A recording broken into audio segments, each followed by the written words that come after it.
Assalamualaikum teman-teman. Gimana nih kabarnya selama belajar di rumah? Semoga di tahun 2021 ini kita menjadi lebih semangat belajar dan tidak lelah untuk tetap berada di rumah.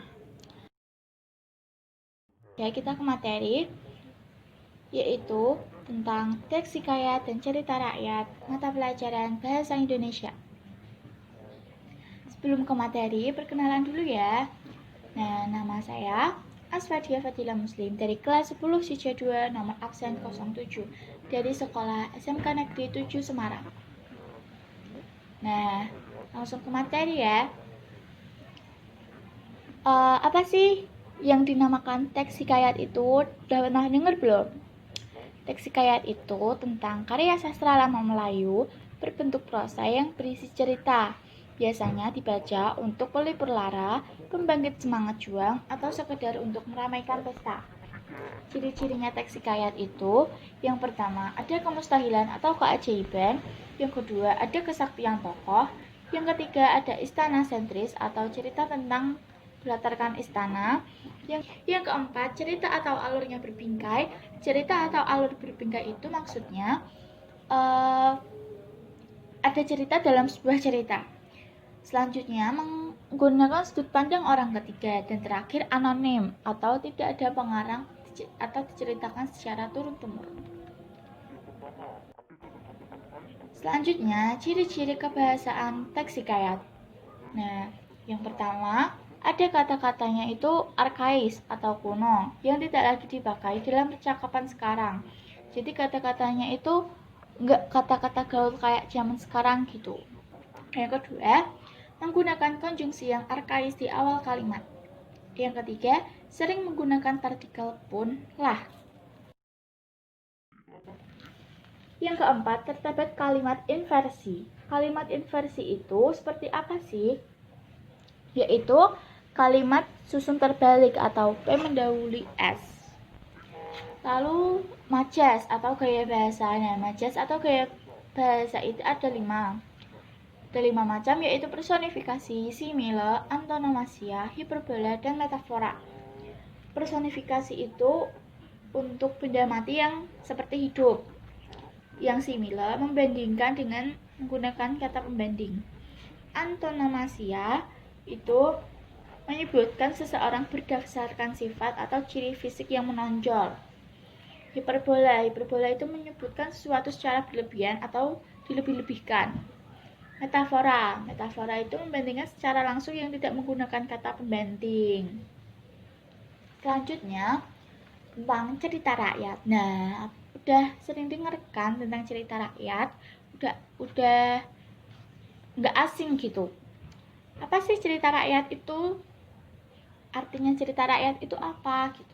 Cerita rakyat adalah cerita atau kisah yang asal-muasalnya bersumber dari masyarakat serta tumbuh berkembang dalam masyarakat di masa lampau. Nah, contohnya cerita rakyat itu kayak Malin Kundang, kayak Tangkuban Perahu, Keong Mas, dan lain-lain.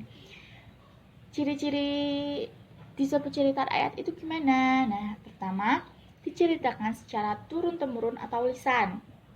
Yang kedua, anonim atau tidak ada pengarangnya.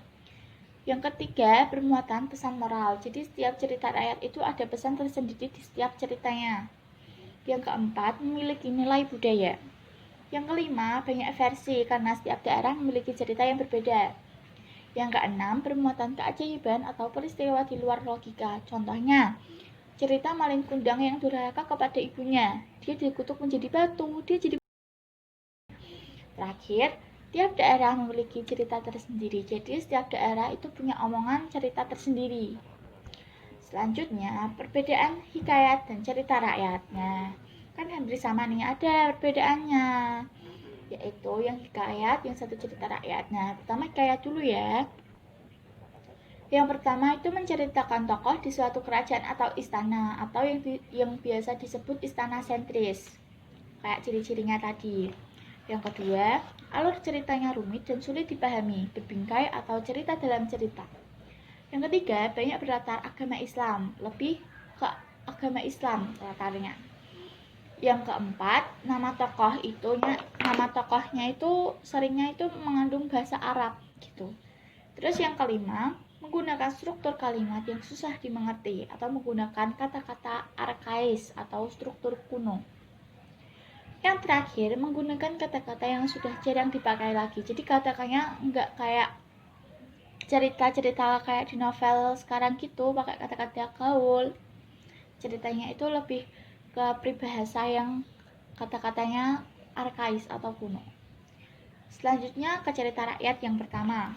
Menceritakan suatu kejadian dalam kehidupan masyarakat biasa. Nah, cerita rakyat itu menceritakan tentang kehidupan masyarakat biasa di masa lampau. Jadi, kehidupan masyarakat dahulu itu diceritakan kembali dari mulut ke mulut secara turun-temurun. Yang kedua, alur ceritanya sederhana dan mudah dipahami. Jadi, umumnya tidak berbingkai, itu tidak ada cerita dalam cerita. Jadi, ceritanya lebih mudah dipahami dan tidak berbelit-belit. Yang ketiga, berlatar budaya setempat. Yang keempat, tokohnya bisa manusia, hewan, tumbuhan, ataupun makhluk gaib. Jadi, tokohnya tidak harus manusia, tapi juga bisa hewan, tumbuhan, dan lain-lain. Kayak ceritanya si kancil, ceritanya kura-kura, dan lain-lain. Yang kelima, menggunakan struktur kalimat yang mudah dimengerti. Jadi, kata-katanya menggunakan struktur kalimat sekarang ini. Yang terakhir, menggunakan kata-kata umum yang sering dipakai. Jadi alurnya lebih mudah dipahami.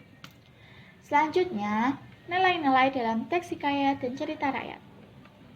Yang pertama, ada nilai religius atau keagamaan ataupun ketuhanan. Yang kedua, nilai moral. Yang ketiga, nilai sosial atau kemasyarakatan. Yang keempat, nilai pendidikan atau nilai edukasi.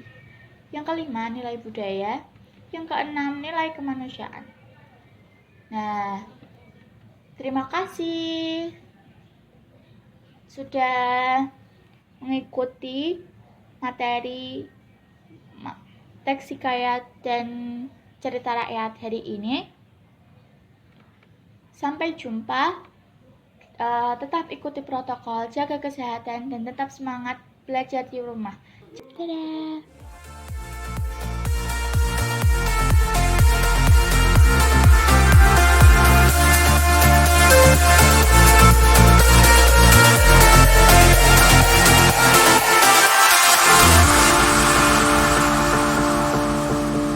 Look up to